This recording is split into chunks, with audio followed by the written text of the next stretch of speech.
Chapter 99. Hantu, 1. Arena duel tim benar-benar berbeda dari arena duel 1 lawan 1 semester pertama.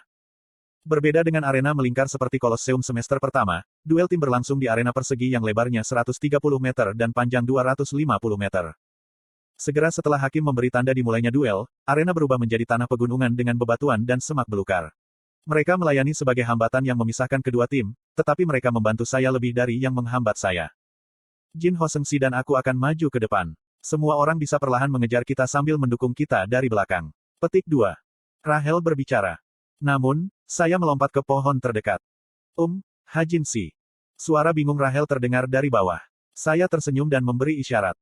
Lanjutkan. Saya akan mendukung semua orang dari atas. Petik 2. Mengklaim posisi tinggi adalah tugas penembak jitu. Ketika Rahel juga mengetahui hal ini, dia mengangguk dan mempercayakan saya pada pekerjaan itu. Kemudian, Rahel dan Jin Hoseng maju ke depan. Saya mengejar mereka, melompat dari pohon ke pohon. Petik 2 tanda seru petik 2. Tiba-tiba, panah tajam memotong udara dan melesat ke arahku. Aku dengan cepat menekuk pinggangku seperti busur, dan saat panah melesat melewatiku dengan margin sempit, waktu sepertinya melambat. Wow! Pada kondisi tubuh bercahaya saya saat ini, tingkat menghindar ini mudah dilakukan. Karena fisik baru saya, stat kecepatan saya sekitar 6,3 poin. Saya sebenarnya seorang ninja untuk saat ini. Aku berbalik ke arah panah itu berasal. Pemanah tim lawan menembakkan panah ajaib kedua. Kali ini, saya memukul panahnya dengan peluru. Meskipun peluru hancur saat menyentuh panah, masih berhasil memutar jalur panah. Pemanah itu mengerutkan kening. Sepertinya dia tidak ingin melawanku. Daeyun, tangani penembak jitu mereka. Petik 2. Dia meneriaki rekan satu tim di belakangnya, lalu mengarahkan busurnya ke depan, tempat Rahel dan Jin Hoseng menyerbu masuk. Saya juga melirik medan perang. Segera, saya merasa seperti saya bisa mendengar musik latar belakang yang jelas tentang kebebasan. Petik 2. Persetan. Yohei tampak seperti dia langsung keluar dari manhwa. Berdiri di tengah-tengah medan perang, dia menggigit cabang kecil dengan mata tertutup. Dia tampak nyaman dan tenang, bahkan dengan Rahel dan Jin Hoseng menyerbu langsung ke arahnya. Bahkan, dia masih memiliki katana di sarungnya. Ronin, jadilah bebas dan liar seperti angin. Pada saat Rahel dan Jin Hoseng berada dalam jangkauan, Yohei mengucapkan beberapa kata yang tidak bisa dimengerti dan membuka matanya. Ketika pedang rapier dan pedang Jin Hoseng akan menebas Yohei, katana yang tertidur di dalam sarungnya menyala dengan cahaya dingin. Undian cepat. Sebuah katana melonjak sebagai tanggapan terhadap rapier dan pedang. Yohei menangkis dua serangan seperti kilat dan melakukan serangan balik dengan seberkas cahaya. Pedangnya lebih ringan dari angin, namun lebih ganas daripada badai. Saya menyaksikan bentrokan tiga prajurit dalam keadaan linglung. Saat ini, Yohei sedang bertarung melawan dua kadet sendirian, dengan Rahel menjadi salah satu dari mereka. Namun, mereka tetap sama. Itu berkat semua jenis sihir buff dan kekuatan sihir ekstra yang disuplai oleh rekan satu timnya. Saat itulah saya memahami pembentukan tim mereka. Yohei berdiri di garis depan, penembak jitu diposisikan di tengah, dan seorang pendukung dan prajurit melindungi penyihir mereka di belakang. Itu yang disebut 4 melindungi 1. Strategi mereka adalah membuang semua yang mereka miliki ke Yohei. Penembak jitu mereka diposisikan di tengah untuk mendukung garis depan dan garis belakang, sementara penyihir menuangkan buff dan kekuatan sihir ke Yohei. Itu adalah strategi yang efisien untuk tim defensif. Selama penyihir itu tidak mati. Dan selama tidak ada hiena seperti saya bersembunyi. Saya mengambil jalan memutar dan memutar ke penyihir, yang dilindungi oleh dua orang. Sepertinya saya tidak berbakat bergerak diam-diam ketika pejuang mereka menemukan saya. Seorang prajurit berotot dengan gebrakan memotong melemparkan kapaknya ke arahku. Kapak itu terbang seperti bumerang, menebangi tanaman hijau di sekitarku, lalu kembali ke tangan prajurit itu. Ketika dia melihat saya dan pistol di tangan saya, dia mengerutkan kening. Mengapa penembak jitu di sini sendirian? Tanpa menjawabnya, saya menembakkan rentetan peluru. Prajurit itu menikam kapaknya ke tanah tanpa bingung. Ketika dia menanamkan kekuatan sihir ke dalamnya, kapak itu tumbuh besar, dan pendukung yang berdiri di sebelah penyihir itu juga mengangkat perisainya dan memblokir rentetan peluru. Sementara itu, saya mencari titik-titik buta di pertahanan mereka. Meskipun penyihir mereka bersembunyi di belakang pendukung, saya merasa seperti saya bisa meraihnya jika saya menembak dari atas. Selama kelas pelatihan tempur, Taruna mengenakan pelindung khusus yang menyerap kerusakan pada poin vital mereka. Jelas, itu untuk melindungi para Taruna dari luka parah. Secara desain, Taruna dihilangkan secara instan jika pelindung lehernya terkena. Pada saat itu, prajurit dan pendukung mereka bertukar pandang yang sepertinya mengatakan, kamu melindungi si penyihir, aku akan mendapatkan penembak jitu itu. Prajurit itu menuduh saya dengan kapaknya. Saya tidak terlalu keberatan. Dalam lingkungan yang dipenuhi rintangan yang sempurna untuk memanfaatkan parkour, seorang pejuang yang lambat tidak dapat mengejar saya. Saya melompat dari pohon ke pohon dan mengawasi posisi penyihir mereka. Pendukung mereka pasti merasakan tatapanku ketika dia melakukan sesuatu yang cukup unik. Konjungsi. Dalam sekejap, perisai layang-layangnya berlipat ganda dan mengelilinginya. Namun, masih ada celah di pertahanan mereka. Secara desain, perisai tidak mampu membentuk penutup pelindung yang sempurna. Kesenjangan kecil pasti ada di antara mereka. Itulah tujuan saya. Huap. Prajurit itu mengayunkan kapaknya. Kapaknya berubah menjadi raksasa dan menghancurkan pohon tempat saya berdiri. Saya melompat pada saat yang sama, lalu berbelok ke udara. Potongan-potongan pohon tersebar ke udara, dan tubuh saya terbalik 10 meter di udara. Pada saat yang sama, saya mengaktifkan bullet time. Waktu melambat, dan saya mengangkat pistol saya. Saya bisa melihat celah kecil di antara dua perisai layang-layang. Karena kecepatan dan lintasan peluru saya sepenuhnya dalam kendali saya, pekerjaan saya sederhana. Saya memutar pistol sedikit ke kanan dan menembak. Apa? Peluru yang aku tembak melengkung aneh di udara. Saya dapat dengan jelas melihat gerakan peluru. Peluru, yang secara logis seharusnya terbang lurus, tiba-tiba jatuh. Kemudian, hampir seolah-olah itu adalah rudal pengarah dengan target yang ditentukan, ia menggali melalui celah kecil di antara dua perisai. Ak! Teriakan penyihir terdengar. Karena penyihir mempercayai perisai, dia tidak memperhatikan keselamatannya. Jika dia bahkan memiliki satu lapisan barrier di sekitarnya, dia tidak akan mati seketika. Namun, si penyihir mencoba untuk melestarikan kekuatan sihirnya, dan sebagai hasilnya, tim Yohei, pesulap Yosuhwan tersingkir. Pelindung lehernya terkena peluru saya. Ak, bajingan licik ini. Prajurit dan pendukung yang marah bergegas ke arahku. Ayo, diam-diam. Saya memanjat pohon. Kemudian, sama seperti monyet akan melemparkan kulit pisang dari pohon, saya terus menembak. Turun ke sini. Petik 2. Setiap kali prajurit itu melemparkan kapaknya, saya berulang kali melompat ke pohon lain dan terus memprovokasi dia. Sementara itu, pertempuran garis depan akan berakhir. Dengan dukungan kekuatan sihir penyihir terputus, Rahel dan Jin Hoseng mulai mendorong kembali Yohei, dan penembak jitu tim lawan sibuk menghindari serangan sihir Tomer. Dengan hanya 2 orang yang bisa membantu mereka mengejar saya. Pertempuran ini praktis sudah berakhir. 10 menit kemudian, ruang tunggu pemenang. Segera setelah duel berakhir, saya bertanya kepada Yo Yonha tentang informasi tentang Yohei. Dia memiliki atribut angin, atribut paling langka di antara air, angin, bumi, dan api. Karunia-nya memungkinkan dia menggunakan kekuatan sihirnya untuk menampilkan gerakan seperti angin. Seperti halnya angin yang konstan dan tidak berwujud, dia dapat mengirim beberapa serangan pedang secara bersamaan dan menghindari serangan lawannya dengan lancar. Nama pemberiannya adalah Perjanjian Angin. Singkatnya, hadiah dan kemampuan fisiknya sangat bagus. Tetapi karena dia kurang dalam kekuatan sihir, dia lemah dalam pertarungan habis-habisan. Sepertinya dia membentuk timnya untuk menutupi kelemahan ini. Pesulap Yosuhwan memiliki sihir yang disebut rantai target, yang mentransmisikan mantra dan kekuatan sihir ke target yang terhubung dari jarak jauh. Jika dia selamat sampai akhir, pertarungan ini akan lebih sulit. Perasaan pertempuran Yohei dikatakan sebagai yang kedua setelah Kim Suho dan Shin Jong-hak. Pesan Yo Yonha menyeluruh seperti laporan. Kadet sering merahasiakan hadiah mereka, tetapi dia bahkan tahu banyak tentang itu. Tampaknya bertanya padanya adalah ide yang bagus. Pada saat itu, pintu ruang tunggu terbuka, dan Rahel masuk. Dengan ekspresi yang sama seperti yang selalu dia kenakan, dia berbicara. Kerja bagus, semuanya. Meskipun wajahnya tidak menunjukkannya, suaranya penuh sukacita. Siapapun dapat melihat bahwa Rahel saat ini sangat gembira. Terutama, Rahel menatapku dan tersenyum tipis. Hajinsi, kami bisa menang berkat Hajinsi melenyapkan penyihir mereka. Petik 2. Petik 2. Aku seharusnya tidak dipuji. Saya pergi sendiri. Petik 2. Jika Anda gagal, kami akan memanggil Anda troll. Tetapi karena Anda berhasil, Anda adalah pahlawan. Saya terkejut. Saya pikir kamu adalah Guan Yu, 1, ketika kamu tiba-tiba berkata kamu akan mengambil kepala penyihir mereka. Petik 2. Ibok Giu berkata sambil tersenyum. Rahel terus menatapku sebentar, lalu mengangguk dengan hangat. Ya, bagus sekali. Ngomong-ngomong, di mana Jamer?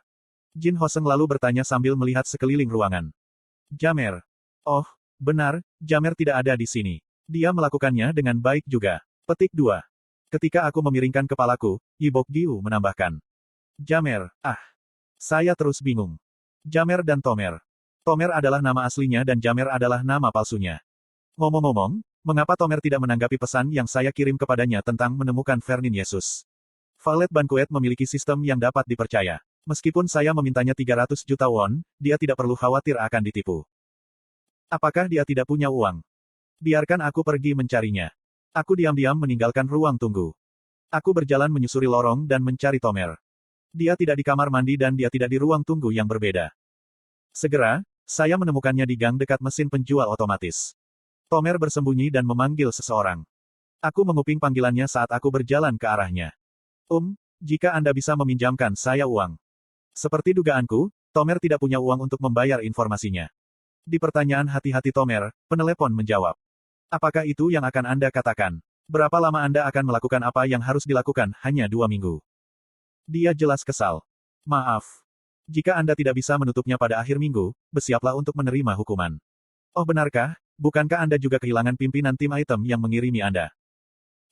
Tentang itu, saya benar-benar minta maaf, tetapi saya menekan uang, jadi. Apakah kamu sudah gila? Anda menjualnya karena Anda butuh uang. Tidak, saya tidak menjualnya. Saya baru saja kehilangan itu. Ya, aku bangga padamu. Tomer menutup telepon dengan sedih setelah dibentak lama sekali. Dia menghela nafas panjang dan berbalik. Saya berdiri di depannya. Petik 2. Dia segera membeku. Namun, tidak ada dari panggilan telepon akan menunjukkan bahwa dia adalah seorang jin. Dia tampaknya telah menyadarinya juga saat dia menghela nafas lega. Aku bertanya padanya ketika aku memasukkan koin ke mesin penjual otomatis. Apa yang terjadi? Anda kekurangan uang. Petik 2. Petik 2. Tomer berjalan melewatiku tanpa bicara. Ingin aku meminjamkanmu sesuatu. Tapi apa yang kukatakan dengan ceroboh sepertinya menarik perhatiannya saat dia menoleh dan menatapku. Petik 2. Kamu tidak tahu seberapa banyak yang kubutuhkan. Yah, kamu seorang penyihir. Saya dapat meminjamkan Anda sebanyak yang Anda inginkan jika Anda bersedia menulis surat promes. Petik 2. Penyihir bisa mendapatkan uang jika mereka mau. Denting. Sebotol sprite bergulir dari mesin penjual otomatis. Aku mungkin tidak terlihat seperti itu, tapi aku cukup kaya. Aku meninggalkan arena duel, membawa tubuhku yang kelelahan. Duel kedua tim kami adalah 151.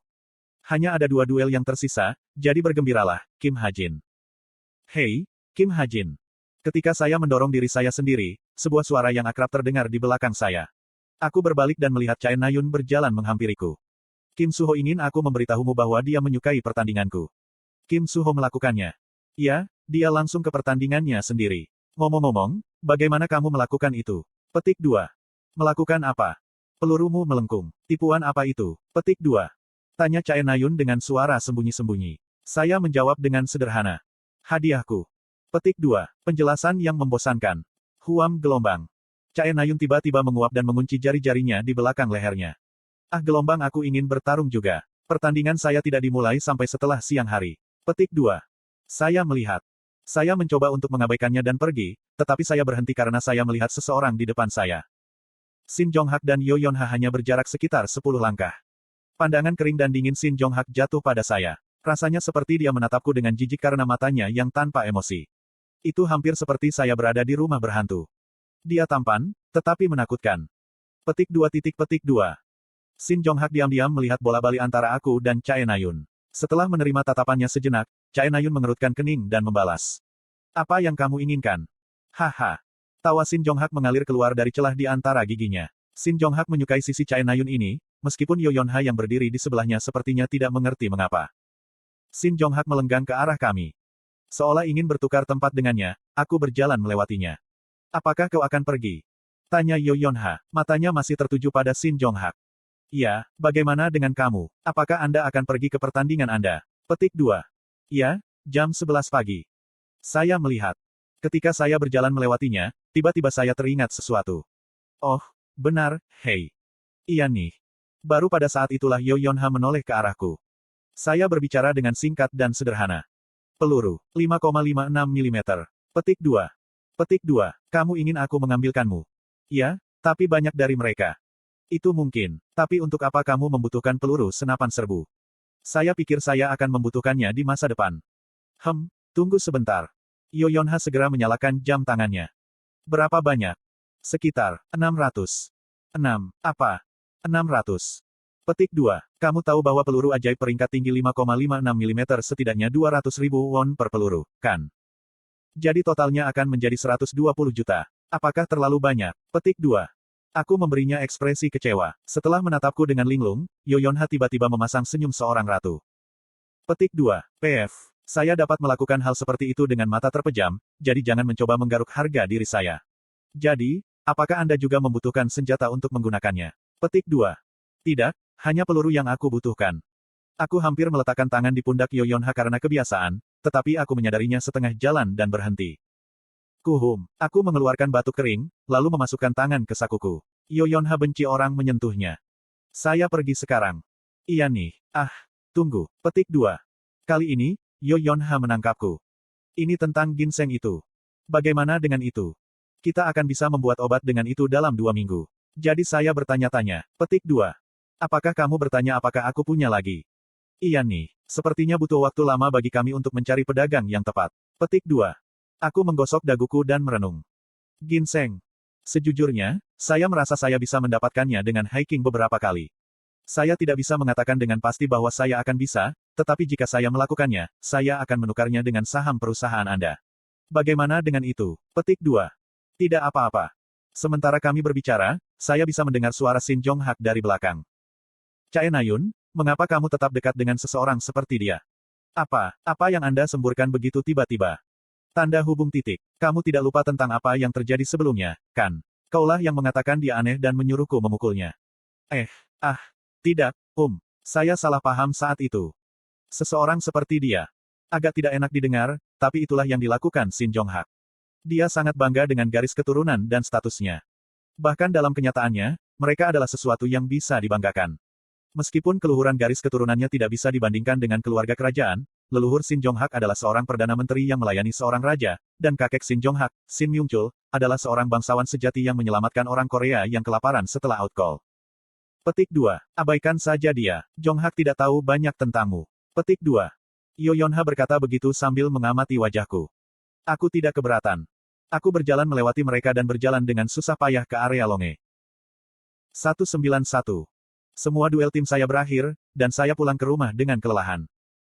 Hajin, petik 2. Segera setelah saya membuka pintu, Evandel bergegas mendatangi saya dengan wajah cemberut. Hajin, Hayang menggarukku. Petik 2.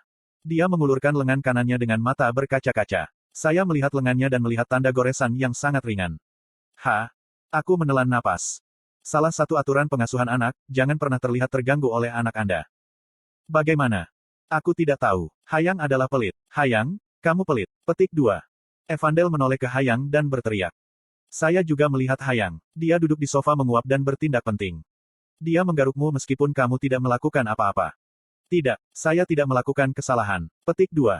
Apakah kucing akan menggaruk seseorang tanpa alasan? Saya melihat sekeliling ruangan. Camilan kucing tergeletak di lantai.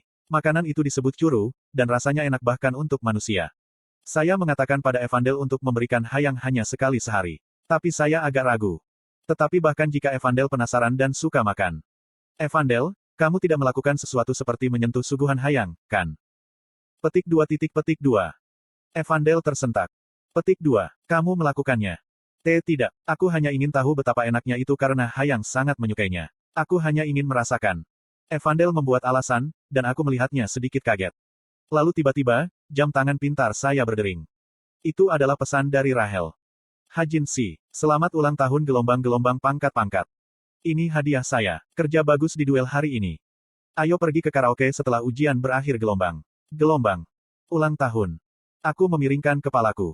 Kemudian, saya ingat bahwa hari ini tanggal 8 September. Itu memang ulang tahunku. Saya menyalakan jam tangan pintar saya, bertanya-tanya bagaimana Rahel tahu. Saya segera mengetahui bahwa saya memiliki topi pesta yang mengatakan, "Selamat ulang tahun," di profil Messenger saya. 1. Seorang jenderal terkenal dari era 3 kerajaan, dikenal sebagai Dewa Perang.